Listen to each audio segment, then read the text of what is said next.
Hello students, welcome to my class polity achiever और मैं आपके साथ यहाँ डॉक्टर शालिनी। और आज की क्लास में हम लोग प्रेसिडेंट के बारे में डिस्कस करने वाले हैं। पहले मैंने कुछ प्रीवियस वीडियोस अपने बनाए थे, तो एक वीडियो जो मैंने प्रेसिडेंट की वीटो पावर से रिलेटेड बनाया है और एक वीडियो जो मैंने अपॉइंटमेंट्स बाय प्रेसिडेंट के नाम से बनाया है। आप इन दोनों वीडियोज़ को मेरी प्ले लिस्ट में देख सकते हैं।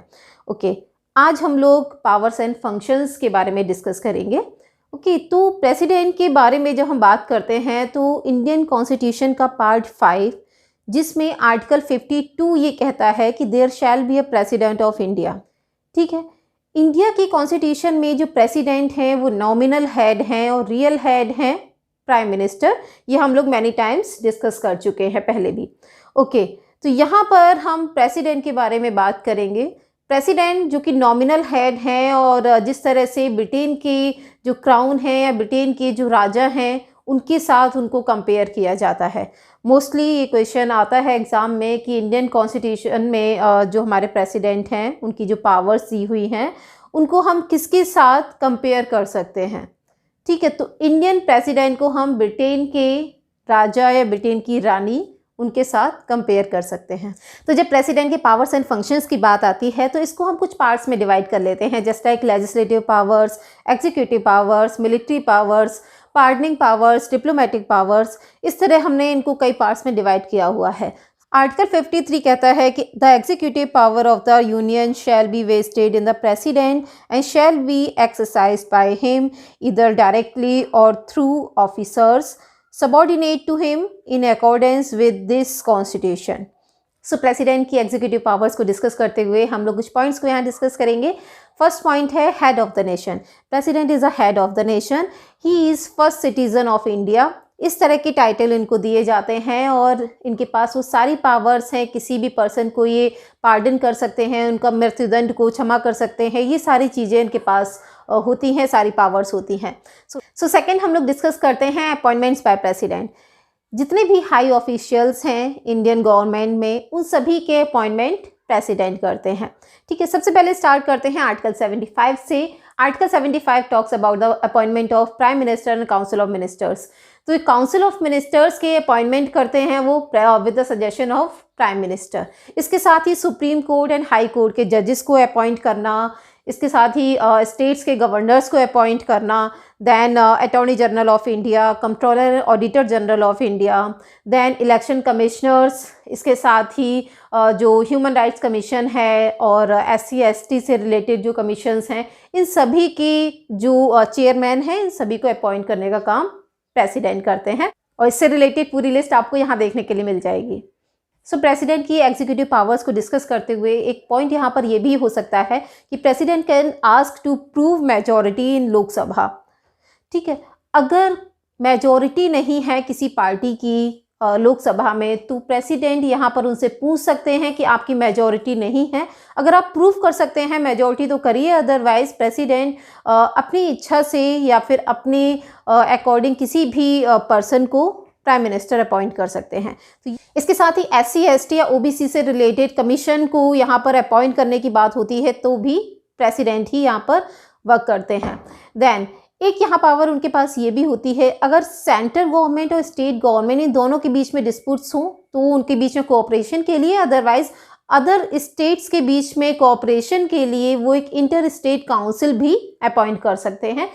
इसके साथ ही प्रेसिडेंट के पास एक ये भी पावर होता है कि वो प्राइम मिनिस्टर से डिमांड कर सकते हैं जो भी एडमिनिस्ट्रेटिव वर्क वो करते हैं या फिर जो भी लेजिस्लेटिव वर्क हो रहा है उससे रिलेटेड वो कोई भी इंफॉर्मेशन उनसे मांग सकते हैं। सो अब डिस्कस करते हैं प्रेसिडेंट की जो लेजिस्लेचर पावर्स हैं उनके बारे में। आर्टिकल 79 में जिसमें पार्लियामेंट का जिक्र मिलता है उसमें ये कहा, उसमें आप देखेंगे कि 3 पार्ट्स हमें पार्लियामेंट के मिलते हैं, प्रेसिडेंट, लोकसभा एंड राज्यसभा। ठीक है, तो यहाँ पर ये तीनों ही पार्लियामेंट के पार्ट हैं। President is a part of the parliament. ठीक है, तो यहाँ पर आप देखते हैं कि जब भी कोई बिल प्रपोज किया जाता है पार्लियामेंट के एक हाउस में आता है, एक पूरा प्रोसीजर होता है किसी बिल को प्रपोज करने का, पास करने का, देन वो नेक्स्ट हाउस में जाता है, दूसरे हाउस में जाएगा, वहाँ पर भी वही प्रोसीजर होता है। इसके बाद वो प्रेसिडेंट के पास आता है और प्रेसिडेंट के अप्रूवल के बाद ही कोई बिल एक्ट बनता है। तो ये एक पूरा प्रोसीजर है, एक लेजिस्लेटिव प्रोसीजर है जिसको कंप्लीट करने में प्रेसिडेंट का बहुत ही इंपॉर्टेंट रोल होता है। इसके बाद हम देखते हैं कि अगर जनरल जो इलेक्शंस होते हैं, इसके बाद जब सेशन स्टार्ट होते हैं पार्लियामेंट के आम चुनाव के बाद, तो यहाँ पहला जो सेशन होता है इसमें प्रेसिडेंट जो हैं वो अपना स्पीच देते हैं। स्पेशल उनका स्पीच होता है। इसके साथ ही अगर पार्लियामेंट की मीटिंग्स को बुलाना हो, उनको स्थगित करना हो, उनको विघटित करना हो, उनको भंग करना हो, व्हाटएवर, तो ये सारी चीज़ें भी प्रेसिडेंट करते हैं। इसके साथ ही जॉइंट सेशन को जब बुलाने की बात होती है तो अंडर द आर्टिकल 85 प्रेसिडेंट एक जॉइंट सेशन यानी संयुक्त बैठक बुलाते हैं। और इसके बाद आप यहाँ देखेंगे ना कि बैठक जो है वो बुलाते प्रेसिडेंट हैं। आर्टिकल 85 में आप देखते हैं। इसके बाद जो इसकी अध्यक्षता है वो करते हैं लोकसभा के चेयरमैन अकॉर्डिंग टू आर्टिकल 108। ठीक है, तो यहाँ कंफ्यूज होने की ज़रूरत नहीं है। पहले बैठक बुलाई जाएगी आर्टिकल 85, इसके बाद आर्टिकल 108 के तहत आप ये देखते हैं कि जो लोकसभा के स्पीकर हैं वो उसकी अध्यक्षता करते हैं। सो प्लीज़ आप कंफ्यूज ना हो इन चीज़ों में। इसके साथ ही वो लोकसभा और राज्यसभा दोनों में ही कुछ मेंबर्स को नॉमिनेट भी करते हैं। आप यहाँ देखेंगे कि यहाँ 4 हमें फील्ड देखने के लिए मिलते हैं। स्टेट गवर्नमेंट में हमें 5 फील्ड देखने के लिए मिलेंगे। सेंट्रल गवर्नमेंट में, सेंट्रल पार्लियामेंट में 4 फील्ड कौन से हैं? वो हैं science, art, literature and social service. ठीक है, स्टेट गवर्नमेंट में, स्टेट लेजिस्लेचर में 5 पार्ट्स हैं, 5 फील्ड्स हैं, उनको हम वहाँ डिस्कस करेंगे। ठीक है, तो इन 4 फील्ड से रिलेटेड जो भी पर्सन हैं, जो भी स्पेशल क्वालिफिकेशन रखते हैं इन फील्ड्स में, काबिल व्यक्ति हैं, उनको प्रेसिडेंट नॉमिनेट करते हैं। सो राज्यसभा में 12 लोगों को नॉमिनेट कर सकते हैं प्रेसिडेंट, और लोकसभा में 2 एंग्लो इंडियंस को। और अब एंग्लो इंडियन का प्रोविज़न खत्म हो चुका है, तो लोकसभा में वो पर्सन्स नॉमिनेट अब नहीं होंगे, राज्यसभा में इन 4 फील्ड से मेंबर्स नॉमिनेट होते रहेंगे। सो इसके बाद नेक्स्ट जो लेजिस्लेटिव पावर्स है वो ये है कि स्टेट का गवर्नर, अगर उनके पास कोई बिल आता है तो वो उनके पास ये पावर होती है आर्टिकल 200 में कि वो उस बिल को प्रेसिडेंट के लिए वहाँ सुरक्षित सेफ रख सकते हैं। ठीक है, अगर वो चाहें तो उस बिल को अपने पास सेफ रखेंगे, उसके बाद वो प्रेसिडेंट को फॉरवर्ड कर सकते हैं, उनके पास भेज सकते हैं। तो प्रेसिडेंट के पास भी यहाँ पर कुछ कंडीशंस होती हैं। वो चाहे तो उस बिल पर साइन कर सकते हैं, उसको वापस पुनर्विचार के लिए भेज सकते हैं, यानी कि आप फिर से इस पर अपना डिस्कशन करिए, फिर से आप विचार करिए, सोचिए, या फिर वो उस पर साइन भी कर सकते हैं। तो यहाँ कुछ भी कंडीशंस हो सकती हैं, प्रेसिडेंट बाउंड नहीं है कि उनको सिग्नेचर करने ही हैं। और अगर वो वापस भेज देते हैं, उस पर साइन नहीं करते हैं, तो फिर ये गवर्नर के ऊपर है कि वो उस पर साइन करें या ना करें। तो नेक्स्ट लेजिस्लेटिव पावर्स है ऑर्डिनेंस की। अगर पार्लियामेंट में जो हाउस हैं उनके सेशंस नहीं चल रहे हैं, दोनों हाउसेस के सेशन नहीं चल रहे हैं, या फिर एक हाउस का भी सेशन नहीं चल रहा है, तो प्रेसिडेंट जो है वो ऑर्डिनेंस पास कर सकते हैं अंडर द आर्टिकल 123। ठीक है, अब भाई ये हाउसेस का क्या प्रोसीजर है? भाई एक हाउस का सेशन नहीं चल रहा हो या दोनों हाउसेस का नहीं चल रहा हो, तो इसका मतलब यहाँ ये है कि अगर कोई भी बिल पास होता है, एक हाउस में प्रपोज किया जाएगा, है ना, तो उसके बाद वो दूसरे हाउस में जाएगा। क्योंकि हमने जब लेजिस्लेचर ऑर्गन्स ऑफ गवर्नमेंट पढ़ा था तो उसमें हमने लेजिस्लेचर में क्या पढ़ा था कि इंडिया में बाइकैमरल सिस्टम है। तो बाइकैमरल का मतलब क्या होता है यहाँ कि जहाँ पर पार्लियामेंट में 2 हाउसेस होते हैं। अगर दोनों हाउसेस हैं तो वहाँ पर उनकी पावर्स जो हैं वो एक तरह से बैलेंस करेंगी एक दूसरे को, कोई एक हाउस पावरफुल नहीं हो सकता। ठीक है, तो वही चीज़ है यहाँ, यूनिकैमरल सिस्टम नहीं है, बाइकैमरल सिस्टम है। तो अगर पार्लियामेंट का एक हाउस भी अगर सेशन में नहीं होता है तो हम किसी भी बिल को एक्ट नहीं बना सकते, हम किसी भी बिल को पास नहीं कर सकते हैं। ठीक है, बिकॉज यहाँ पार्लियामेंट में हम देखते हैं कि बाइकैमरल में 2 हाउसेस हैं और प्लस प्रेसिडेंट भी हैं। तो इन तीनों का अप्रूवल चाहिए, इन तीनों से ही कोई बिल पास होगा।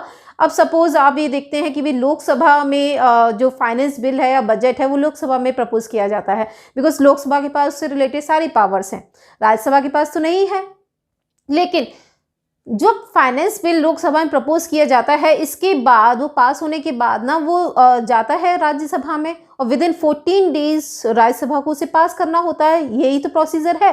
ठीक है। और विद इन आप ये देख सकते हैं कि भाई राज्यसभा अगर उसके बाउंड है साइन करने के लिए या उसको पास करने के लिए, कुछ भी हो सकता है, बट राज्यसभा में तो जाता है, ये प्रोसीजर है, इस प्रोसीजर को फॉलो किया जाता है। तो लोकसभा के बाद वो राज्यसभा में जाएगा, इसके बाद वो प्रेसिडेंट के पास जाएगा अप्रूवल के लिए। तो ये पूरा एक प्रोसीजर होता है। इसीलिए यहाँ पर ये कहा गया है आर्टिकल 123 में, जिसमें ऑर्डिनेंस की बात होती है गवर्नर प्रेसिडेंट के, तो उसमें ये कहा गया है कि अगर कोई भी एक भी हाउस अगर सेशन में नहीं है तब भी वो ऑर्डिनेंस पास कर सकते हैं, और ये ऑर्डिनेंस जो है वो एज अ लॉ ही वर्क करेगा। इसके बाद क्या होता है कि जब पार्लियामेंट के सेशन स्टार्ट हो जाएंगे, दोनों हाउसेस वर्क कर रहे हैं, तब विद इन 6 वीक्स, 6 मंथ नहीं है, विद इन 6 वीक्स पार्लियामेंट को उस ऑर्डिनेंस को अप्रूव करना होगा। और अगर विद इन 6 वीक्स में अप्रूव नहीं होता है तब वो ऑर्डिनेंस खत्म हो जाएगा, वो पास नहीं होता है तो, ठीक है। और अगर वो पास हो जाता है तो वो एज अ लॉ वर्क करेगा। सो इसके बाद डिस्कस करते हैं प्रेसिडेंट की फाइनेंशियल पावर्स के बारे में, फाइनेंशियल फंक्शंस के बारे में। सबसे इम्पॉर्टेंट यहाँ पर ये है कि अगर बजट पेश किया जाता है या जो मनी बिल है वो प्रपोज किया जाता है लोकसभा में, तो प्रेसिडेंट के अप्रूवल से, यानी कि उनकी पूर्वानुमति से ही पेश किया जा सकता है। इसके बाद हर 5 साल पर एक फाइनेंस कमीशन की जो अपॉइंटमेंट है, उसकी नियुक्ति है, वो प्रेसिडेंट करते हैं। हर साल 5 साल के बाद एक नया फाइनेंस कमीशन बनेगा। इसके साथ ही अनुदान से रिलेटेड कोई भी मांग होती है तो उसको भी प्रेसिडेंट अप्रूव करते हैं। देन आर्टिकल 112 में बजट की बात कही गई है, तो बजट भी राष्ट्रपति की पूर्वानुमति से ही लोकसभा में पेश किया जाता है। तो ये इनकी फाइनेंशियल पावर्स हो गई। सो नेक्स्ट हम लोग डिस्कस करते हैं प्रेसिडेंट की डिप्लोमेटिक पावर्स के बारे में। अदर देशों के साथ, अदर कंट्रीज़ के साथ हमारे जितने भी एग्रीमेंट्स होंगे, ट्रीटीज़ होंगी, कन्वेंशंस होंगे, ठीक है, जो इंटरनेशनल जो स्टेज है वहाँ पर होते हैं, तो वहाँ पर वो सारी चीज़ें राष्ट्रपति के नाम से होती हैं, इंडियन प्रेसिडेंट के नाम से होती हैं, because he is a head of the nation, ठीक है। तो यहाँ पर ये इनकी डिप्लोमेटिक पावर्स हैं। वो वहाँ पर खुद भी जा सकते हैं, अपने रिप्रेजेंटेटिव को भी भेज सकते हैं। इसके साथ ही आप आर्टिकल 51 में भी देखते हैं हमारे जो इंटरनेशनल रिलेशंस होंगे, हमारे जो ट्रीटीज़ होंगी अदर कंट्रीज़ के साथ, उन सब के बारे में वहाँ पर डिस्कस किया गया है। हमारी फॉरेन पॉलिसी क्या होगी, इसके बारे में भी वहाँ जिक्र किया हुआ है। सो नेक्स्ट हम लोग डिस्कस करते हैं military powers of the president. तो मिलिट्री पावर्स हम लोग क्या देखते हैं कि president is the supreme commander, supreme chief commander of the armed forces. India में 3 तरह की आर्म्ड फोर्सेस हैं, as you know, navy, army and air force. ये तीनों ही फोर्सेस प्रेसिडेंट के जो भी ऑर्डर्स हैं उनको फॉलो करते हैं। ओके, इसके साथ ही आप क्या देखते हैं कि इनके जो चीफ कमांडर्स हैं उनको अपॉइंट करना हो, या फिर नेशनल इमरजेंसी के दौरान अगर वॉर स्टार्ट होता है या फिर ख़त्म होता है, तो इनको इसको डिक्लेयर करना कि वॉर स्टार्ट हुआ है या ख़त्म हुआ है, इस तरह की चीज़ें जो होती हैं वो प्रेसिडेंट ही करते हैं। So next we will discuss about the emergency powers of the president. Emergency powers में मेन हम 3 आर्टिकल्स देखते हैं। नेशनल इमरजेंसी आर्टिकल 352, इसके बाद नेक्स्ट जो आर्टिकल है 356 है, जिसमें हम देखते हैं कि failure of constitutional machinery in state, in any state, और थर्ड है आर्टिकल 360 जो फाइनेंशियल इमरजेंसी की बात करता है। तो ये 3 ही मेन आर्टिकल्स हैं। तो सबसे पहले डिस्कस करते हैं हम नेशनल इमरजेंसी आर्टिकल 352 को। आर्टिकल 352 में जो नेशनल इमरजेंसी है, अगर कोई दूसरा कंट्री हमारे देश पर आक्रमण करता है या फिर ऐसा लगता है कि नेशनल इमरजेंसी घोषित करनी चाहिए, डिक्लेयर करनी चाहिए, तो विद इन 1 मंथ में उसकी स्वीकृति यानी अप्रूवल संसद को देना होगा, ठीक है। इसके बाद 6 महीने तक, 6 महीने के बाद उसको बढ़ाया जा सकता है, 6 मंथ का ही उसका टाइम होता है। देन अगर ख़त्म करने की बात हो, यानी कि इसे समाप्त करने की बात होती है, तो प्रेसिडेंट इसको समाप्त कर सकते हैं। बट अगर लोकसभा या राज्यसभा में से किसी एक हाउस का सेशन नहीं चल रहा है, तो 110 जो मेंबर्स हैं वो प्रेसिडेंट से रिक्वेस्ट कर सकते हैं और उसके बाद प्रेसिडेंट इसको ख़त्म कर सकते हैं। सो नेक्स्ट हम लोग डिस्कस करते हैं आर्टिकल 356। आर्टिकल 356 बात करता है कॉन्स्टिट्यूशनल फेलियर की किसी भी स्टेट में। तो अगर किसी भी स्टेट में इस तरह की सिचुएशन आती है तो 2 महीने का टाइम होता है, 2 मंथ्स में जो संसद है, पार्लियामेंट है, उसको अपना अप्रूवल देना होता है कि किसी भी स्टेट में ये इमरजेंसी लगाई जा सकती है। ठीक है, इसके बाद 6 मंथ का टाइम होता है, मिनिमम 6 महीने के लिए वो लगाई जा सकती है, और मैक्सिमम जो टाइम है वो है 3 इयर्स का। किन बेसिस पर इसका जो टाइम है उसको बढ़ाया जा सकता है, तो यहाँ पर बेसिकली 2 हम यहाँ पर कॉज देखते हैं, 2 रीजंस देखते हैं। फर्स्ट तो ये कि नेशनल इमरजेंसी हो, तो अगर नेशनल इमरजेंसी होगी तो उस स्टेट में भी इमरजेंसी बरकरार रहेगी, मेंटेन रहेगी। दूसरा यहाँ ये रीज़न हो सकता है उसको बढ़ाने का, इमरजेंसी को, कि अगर इलेक्शन कमीशन ये कहे कि भी स्टेट में ऐसी सिचुएशन नहीं है कि इलेक्शंस कराए जा सकें, उस कंडीशन में भी इमरजेंसी को बरकरार रखा जा सकता है। तो ये 2 रीजंस हैं, इनके बेस पर इमरजेंसी उस स्टेट में बनी रह सकती है। और अगर ख़त्म करना हो तो प्रेसिडेंट डिक्लेयर कर सकते हैं, उनकी घोषणा के बेस पर इस इमरजेंसी को ख़त्म किया जा सकता है। सो नेक्स्ट इमरजेंसी है आर्टिकल 360 में फाइनेंशियल इमरजेंसी। फाइनेंशियल इमरजेंसी को जो पार्लियामेंट है वो 2 महीने के अंदर अप्रूव कर देती है, यानी कि 2 महीने में वो अपनी स्वीकृति दे देती है कि देश में, यानी हमारी कंट्री में फाइनेंशियल इमरजेंसी है और उसको डिक्लेयर किया जा सकता है। इसके बाद 6 मंथ का टाइम होता है, और मैक्सिमम जो टाइम है वो यहाँ पर अनिश्चित है, कितने भी टाइम तक फाइनेंशियल इमरजेंसी बनी रह सकती है। और यहाँ पर इम्पॉर्टेंट पॉइंट जो है वो ये है कि इंडिया में अभी तक फाइनेंशियल इमरजेंसी एक भी बार नहीं लगाई गई है। तो अब थोड़ा सा डिस्कस कर लेते हैं हम फंडामेंटल राइट्स और इमरजेंसी को।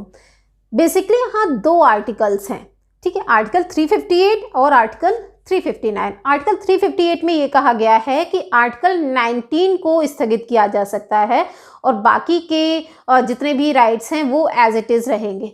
ठीक है, इसके बाद जो नेक्स्ट है आर्टिकल वो है 359। 359 में कहा गया है कि आर्टिकल जो 20 और 21 है उसको छोड़कर बाकी जितने भी फंडामेंटल राइट्स हैं सभी को स्थगित किया जा सकता है, यानी कि 19 के साथ साथ सभी स्थगित हो सकते हैं। 358 में ओनली 19 स्थगित हुआ था, ठीक है, लेकिन यहाँ पर 359 में कहा गया है कि सारे ही जो फंडामेंटल राइट्स हैं वो स्थगित किए जा सकते हैं। बट कॉमन बात यहाँ ये है कि आर्टिकल 20 और 21 इन दोनों को स्थगित नहीं किया जा सकता है किसी भी कंडीशन में। सो इसके बाद हम लोग डिस्कस करते हैं प्रेसिडेंट की पार्डनिंग पावर्स को। आर्टिकल 72 में प्रेसिडेंट की पार्डनिंग पावर्स को डिस्कस किया गया है, जिसमें ये कहा गया है कि प्रेसिडेंट के पास वो सारी पावर्स होंगी, वो किसी भी अपराध के लिए, किसी भी क्राइम के लिए जो कोई भी व्यक्ति है उसके दंड को वो कम कर सकते हैं या फिर ख़त्म कर सकते हैं या फिर उसे चेंज भी कर सकते हैं। इसके साथ ही पनिशमेंट में वो क्षमादान, प्राणदंड को स्थगित करना यानी डेथ ऑफ सेंटेंस को स्थगित करना या फिर उसको कम भी कर सकते हैं। देन वो सारे मैटर्स जिनमें कोई भी पनिशमेंट किसी भी मिलिट्री कोर्ट में मिला हुआ है या कोर्ट मार्शल किसी पर चल रहा है, उनमें भी उनके पास पार्डनिंग पावर्स होते हैं। देन वो सारे मैटर्स जिनमें सेंट्रल लॉज के अगेंस्ट कोई भी क्राइम किया गया है और उससे रिलेटेड कोई भी पनिशमेंट किसी पर्सन को दिया गया है, तो वहाँ पर भी वो सारी पार्डनिंग पावर्स प्रेसिडेंट के पास हैं, वो उनको यूज़ कर सकते हैं। देन अगर किसी को मृत्युदंड दिया गया है यानी डेथ ऑफ सेंटेंस की जहाँ पर अगर बात हो रही है, तो वहाँ पर भी प्रेसिडेंट के पास वो सारी पावर्स होंगी। सो नेक्स्ट फाइनली हम लोग डिस्कस करते हैं प्रेसिडेंट की जुडिशियल पावर्स के बारे में। जुडिशियल पावर्स यहाँ ये हैं कि president supreme court, high court के जजेस को अपॉइंट करते हैं, CJI यानी चीफ जस्टिस ऑफ इंडिया उनको अपॉइंट करते हैं और जो अदर जजेस हैं उनको भी अपॉइंट करते हैं, हाई कोर्ट के सभी जजेस को वो अपॉइंट करते हैं। इसके साथ ही आर्टिकल 143 में प्रेसिडेंट के पास एडवाइजरी पावर्स भी हैं, वो एडवाइस ले सकते हैं सुप्रीम कोर्ट से, और ये जो भी एडवाइस सुप्रीम कोर्ट देगा वो प्रेसिडेंट के ऊपर बाउंड नहीं होंगी, प्रेसिडेंट के लिए कंपलसरी नहीं है कि वो उन एडवाइस को माने ही। सो ये प्रेसिडेंट की जुडिशियल पावर्स थी। आई होप सो आपको ये जितने भी मैंने पावर्स और फंक्शंस प्रेसिडेंट के आज डिस्कस किए हैं वो आपको क्लियर हो गए होंगे। सो मिलते हैं नेक्स्ट क्लास में। See you soon and take care, bye bye.